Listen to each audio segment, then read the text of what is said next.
Magandang umaga mga ka-happy hour. Narito ang mga balita para sa MBC TV Network News Update, 9 AM edition. Mga nalalambat na ilegal na droga, kahalintulad ng mga naggangling sa Golden Triangle. Yan ang MBC TV Network News, ni Dustin Bayog. Kasunod ng ilang insidente ng mga nasasabat na shabu sa karagatan ng bansa, sinabi ng Philippine Drug Enforcement Agency o PDEA na maaari raw ito nagmula sa Golden Triangle. Ito ang pagbabahagi ni PDEA spokesperson at attorney na si Joseph Calulot sa panayam nito sa DZRH. Aniya, ang mga nahuhuli na floating shabu ay kalintulad sa mga droga minamanufacture sa Golden Triangle area. Base ho sa mga packaging na mga na-recover ho natin, kahintulad po ito doon sa mga shabu na manufacture at nanggagaling doon sa Golden Triangle area. Kung tatanungin po saan ho yung Golden Triangle area, ito po yung mga lugar within the boundaries of Myanmar, Thailand, and Laos. Hindi naman ito inaalis sa posibilidad na maaaring sinadya na ihulog mga ito sa karagatan at magawang maipuslit sa bansa. Noong June 25 ay naitala naman ang panibagong pag-recover sa hininalang shabu sa tulong ng isang mangingisda sa katubigan naman ng Basco, Batanes. Sa ulat ng Philippine Coast Guard o PCG, nasa batang halos 24.5 kilo ng hinihinalang floating shabu na nagkakalaga ng higit 160 milyong piso. Kaugnay nito ay sinabi ni Calulot na pinag-aaralan na rin nilang sistema para naman sa pagbibigay ng pabuhay sa mga mangingisda na nakakadiskubre sa mga floating shabu.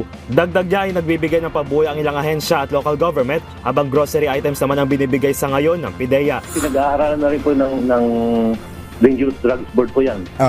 Kung paano rin ho mabigyan ng karampatang karangalan din po yung mga ganitong sitwasyon na kung saan mayroong mga recoveries from the sea. So, hopefully, meron ho tayong maayos na sistema na ho dyan. Although meron na ho tayong mga reward system, pero may mga parameters po kasi tayong kailangan sundin po ayon sa mga board regulation po. Sa tala ng ahensya, nasa 1.3 tonelada na ng shabu sa karagatan ng bansa ang kanila nakukumpiska na nagkakalaga na ng halos 9.4 bilyong piso. Matatanda pinangunahan ni Pangulong Bongbong Marcos Jr. sa Kapas Tarlac ang pagsusunog ng mga naunang nakumpiskang shabu na natagpuan sa ilang katubigan ng Zambales, Pangasinan, Ilocos Norte, Ilocos Sur at Cagayan. Para sa MBC TV Network News, ito si Dustin Bayog ng DZRH TV.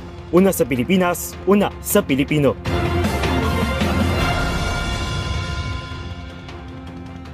Samantala, big time rollback, asahan sa unang linggo ng Hulyo.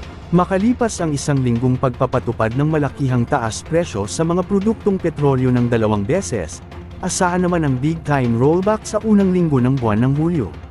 Base sa 4-day trading, inaasahang magkakaroon ng rollback na 1 peso hanggang 1 peso and 40 centavos sa kada litro sa gasolina, habang sa diesel naman maaaring magkaroon ng tapyas na 1 peso and 60 centavos hanggang 2 pesos and 10 centavos sa kada litro.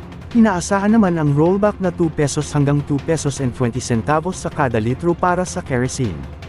Iniuugnay naman ng Department of Energy Oil Industry Management Bureau ang nakatakdang malakihang rollback sa susunod na linggo, sa kamakailang ceasefire sa pagitan ng Iran at Israel, na maaaring magpababa sa pressure sa supply ng langis. Inaasahang iaanunsyo ng mga kumpanya ng langis ang opisyal na presyo ng mga produktong petrolyo sa araw ng Lunes, at magiging epektibo sa araw ng Martes, unang araw ng Hulyo. At yan ang mga balita para sa MBC TV Network News Update, 9 AM edition. Abangan ang mga susunod na balitaan mamaya, para sa 10 AM edition.